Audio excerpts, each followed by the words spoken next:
Welcome back, YouTubers, to another Q&A with us, the British Fist. Good, Jing. I am Mr. Park, and this guy with clenched teeth is none other than NJ. What's up? And in this Q&A, we're going to answer some more questions that you've asked us in the comment section below. And we're going to start off with Jimmy Edaparil. I believe I pronounced that correctly. 4 questions. Number 1. If Seth Rollins comes back from injury, do you think Rollins would ever turn face while Triple H turns on him and creates a dramatic storyline? I definitely think he'll return babyface. I don't think you can return the guy heel because he's going to get such a big pop when he actually returns. And I think that's definitely the way forward of Seth Rollins when he eventually returns. I think for quite a long time now, he was gradually becoming a face, slowly building. So I think coming back, I think it's already set. The face had already started. The way they bring him in will, show that he's a face. And really, they set the motion really in the storyline between Rollins and Triple H. You know, they had Rollins using the pedigree and stuff, so you could kind of tell they were going in that direction with Seth Rollins and Triple H until the injury happened, and they switched it on to Roman Reigns. So maybe this is the kind of storyline that they will revisit further on down the line. But knowing WWE, they'll probably just forget about it and not do anything with Rollins. I personally think that. Yes, on the Slammies, I can't believe they're still doing those. He coming back with the world title, so maybe Triple H will be the champion, or maybe he'll come back, have to fight through the Authority to get to the championship. But I think there's going to be a pretty big story for when he returns. What are your predictions for WrestleMania 32 next year? Well, it's technically this year now. Shows how far back this question was.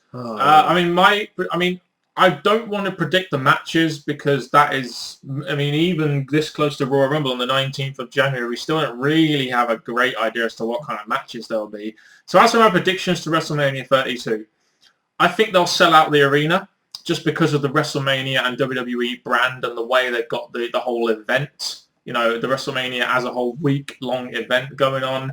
I have a feeling WrestleMania 32 will disappoint. We've not really had much indication as to what we're going to be seeing at WrestleMania yet. And for a big WrestleMania, at this point in time, you really need to be knowing kind of where you're going with it. So I'm predicting it'll be a little bit of a disappointment, but we'll draw. But by that point, they'll probably have 1.5 million subscribers on the WWE Network, so they can tout their success that way. WrestleMania 32. This year, it's not the WWE's fault fully because of the injuries and the amount that kept following from each other. You could say it is their fault because they haven't built any new stars, and as a result of these injuries, then WWE are left with the mid-carders, so to speak. It's just the ones that are injured were the ones who people would be paying to want to see at WrestleMania. John Cena, Seth Rollins, Cesaro, the names that fans have gotten to like over the time. Yes, they may not have been the best, like Cesaro may not have been the biggest match possible, but fans would still be tuning into Mania to see him wrestle. So I think with the fact they have to maybe bring in NXT guys quicker than maybe they should, or maybe they're going to bring back old timers to cut long promos or maybe wrestle. They're going to give us some kind of thrown in match. So I think it's going to sell out no matter what because it's WrestleMania. Surprises will happen. But I think match-wise, we may have some disappointments. What would be your reaction if Sheamus cashes in and possibly wins the WWE World title? I'm going to answer it this way. I don't think there was any way that WWE could have done it which would have made me mark out. They tried to do it in a good way, the way they did with Roman Reigns, but there was no way with any kind of cash-in that Sheamus was going to do that I was going to give a shit about. And I know a lot of other people felt that way about it. My biggest problem with this is that they didn't do enough for us to care about Sheamus going up to it. They didn't make him a powerful threat. They didn't have him tease in cash-ins. They didn't make him really hated going in towards the cash-in. So I think it could have been better than what it was, but him cashing in, it didn't feel great, special. they had to throw in Triple H in there to at least give it some power, some being, some, oh, there we go, that's the future there. Let down. It's always going to be a disappointment, let's face it. And to be honest with you, to be honest, I'm glad they got it out the way before WrestleMania, because at least if you're going to have it happen at a quiet time of the year when not many people are watching. Mm-hmm. That's all I can say. Who would be your pick for Team Undertaker versus Wyatt Family at Survivor Series 2015? I mean, we always knew it was going to be Kane and Undertaker. There was a few rumors it was going to be a 4-on-4, but it ended up being a 2-on-2. And you kind of knew going into it Undertaker was going to win. They wouldn't have built the whole thing around 25 years of Undertaker. I personally feel looking at it, I think they should have really gone with the Brother Destruction versus Wyatt Family, because could have had the Dudleys in there or something, couldn't they? I really wouldn't. I think 2-on-4, because of what Kane's like in the past, he's eliminated so many in one go. Taker being in there, I felt that this would have been better than what we got if it was 2 against 4. Yeah, disappointing that was. Dudley Boy Wrestling. This is a good one. What questions would you ask Vince McMahon and Dixie Carter respectively if you had them for an interview? We'll start with Vince McMahon. My main question for Vince McMahon is, who is going to take over and who are you grooming to take over you? And in what way are you doing this after you eventually retire? And will you at some point retire, or will it take death in order for you to get away from wrestling? That's my one question for Vince McMahon. That is going to be the future. But if I ask a more recent question, it would be, so the internet's going around saying you're the one who makes the final decisions of what comes in, what goes out. Is that fully the case, or has Triple H already started to have decision making? Has Stephanie started to have decision making, or is it all you? Because you're getting a lot of hate when it might not be just your fault. I'd also ask him why WWE haven't managed to create any new proper stars in the last sort of 10 or so years, which leaves you with situations such as now where some of your bigger talents are not there anymore and you have to rely on lesser talents that you haven't built up to be put in that position yet. And my last question for Vince before we go on to Vicky Guerrero. Dixie Carter, Vicky Guerrero. She was a GM. Yeah, she was. My last question is, I'm sure he would defend himself to high hopes, high horses, are you a racist?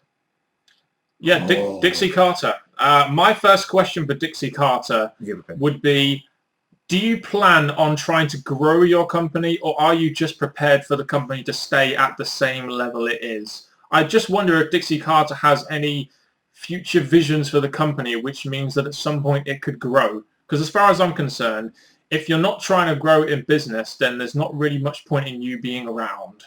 My question would be, Dixie, have you ever had the thought in your mind of setting out? Not a bad question. And Dixie, I'm trying to think of another question to ask Dixie Carter while we're here. We asked 4 to Vince. Let's see if we can ask him more for Dixie Carter.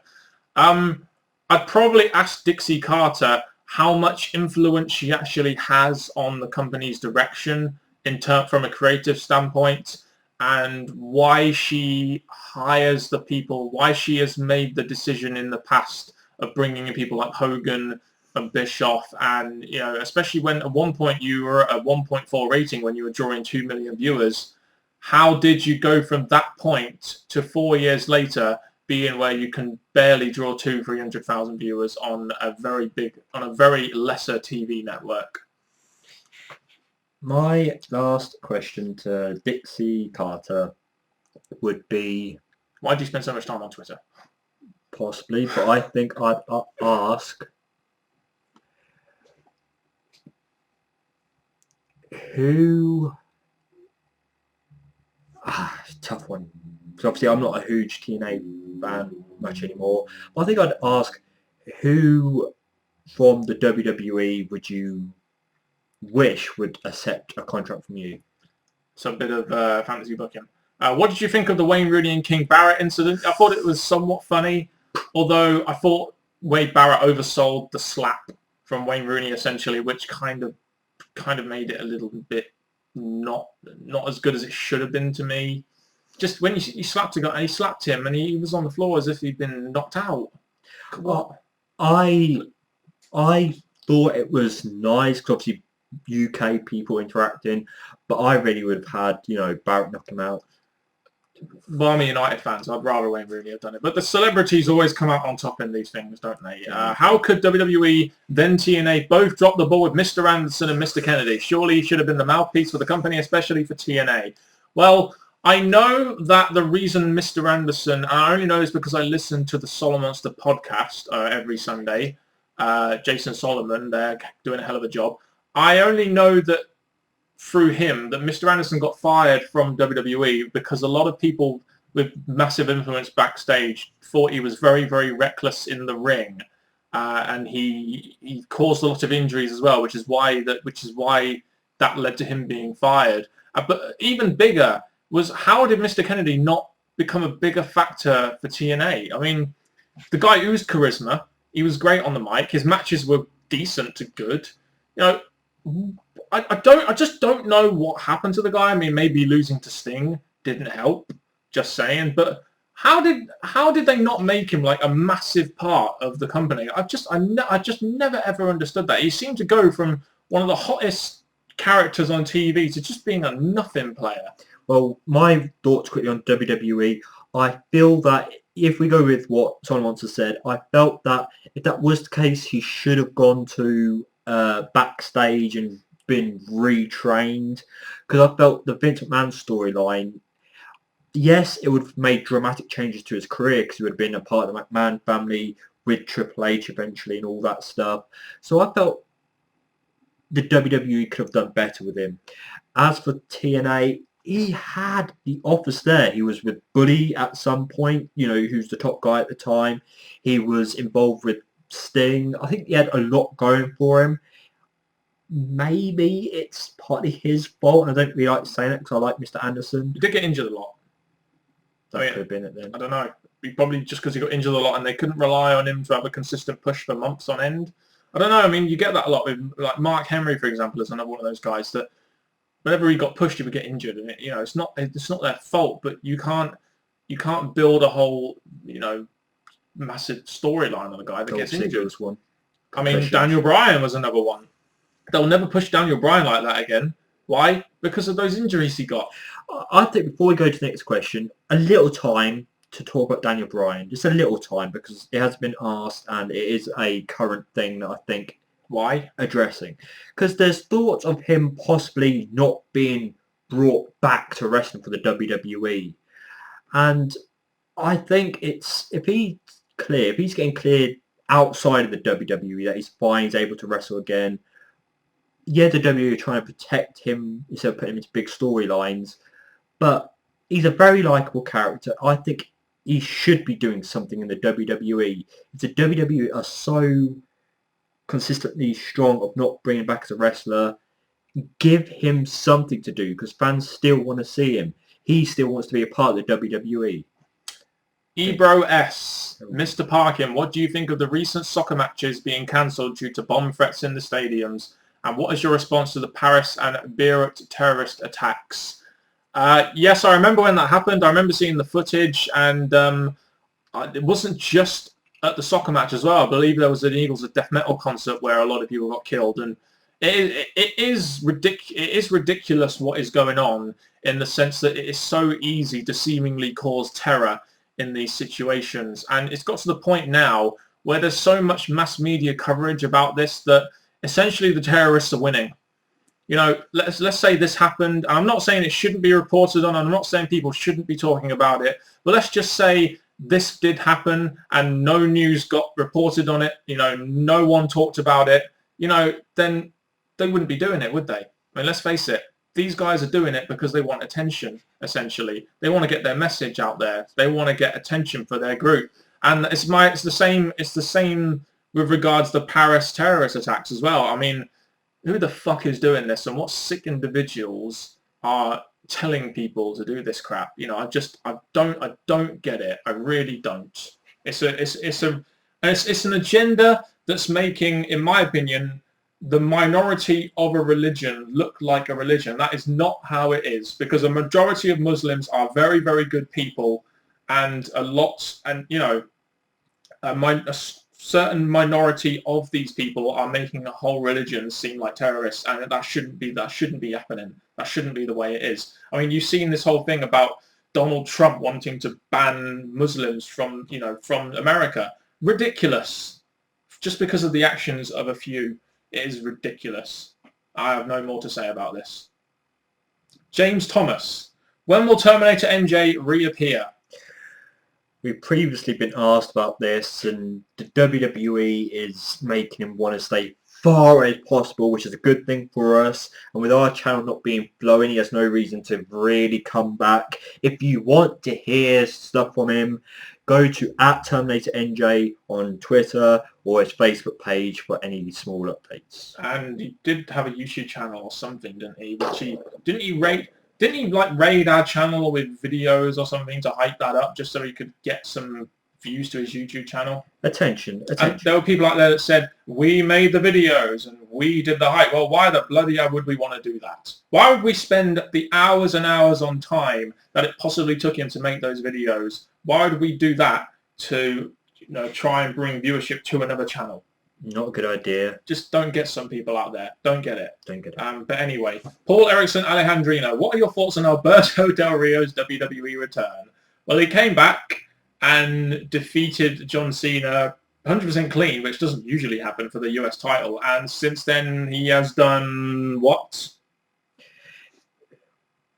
Lost to Kalisto, won it back. I was trying to think of something What else? Done, but I mean, he's a good name to have there. I mean, he's a good character to have on TV, as a mid-carder. But what's Del Rio really bringing? And is he really worth the money they're paying him? Which I've heard is a considerable amount. Thing is, I might not be in the high majority of fans, but I actually like Del Rio. I think that his promos may be a bit bland, but for him and the way he is when he wrestles, I like him, and I would like to see him continue being somewhat of a focus during the time of the League of Nations. Which isn't going to last much longer. Type 1.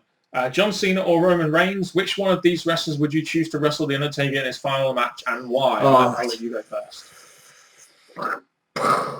Okay, I think the way it's going, because I did tweet about this, the way it's going is obviously John Cena's injured for this WrestleMania, and Reigns is possibly going to go up to Triple H. So it all comes down to next year.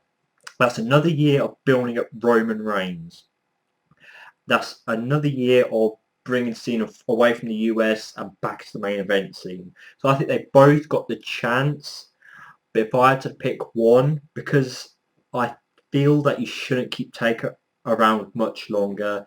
But if he was going to have another WrestleMania after this, I'd go with Reigns, because it's about putting someone over. Cena's accomplished so much now.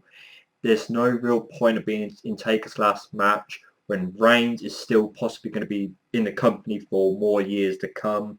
So Taker, putting him over would be more beneficial.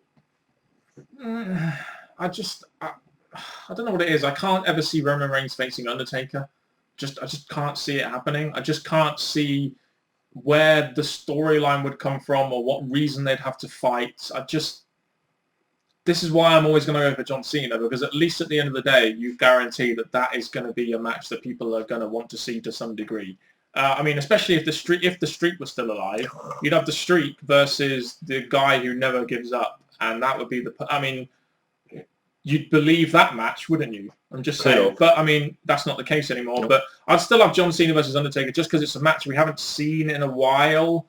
And even when we did see it, John Cena was a mid-carder. He's now who he is. So, I mean, that's what I would do anyway. And I think that's what they were going to do at WrestleMania this year. I personally feel that Reigns versus Cena would have, by next year's WrestleMania, more of a story than Cena. I do agree with you, NJ. I think that is going to be the next WrestleMania main event. If Taker does stay on for another year. Yeah, well, I think Cena Roman Reigns is going to be WrestleMania 33 main event.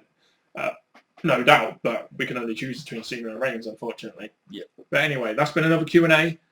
From us, the British Fist, we've got another 20 minutes. If you want to ask us more questions, you know where to put them. The only place you can get the question, the only place we really look for questions right now is not the air like NJ is insinuating. It's the comment section below. And thank you very much for watching, YouTubers. This has been another video from Myth Parking and me, NJ. Hope you've enjoyed this Q&A. Yes, we may have repeated ourselves. Yes, some of these questions are old. But at the same time, we try to reverse ourselves and put it into our booking, shall we say. But thank you very much for watching. Till next time. Till next time, YouTubers. Goodbye. We developed a bit of a stutter, NJ. A little bit, yeah.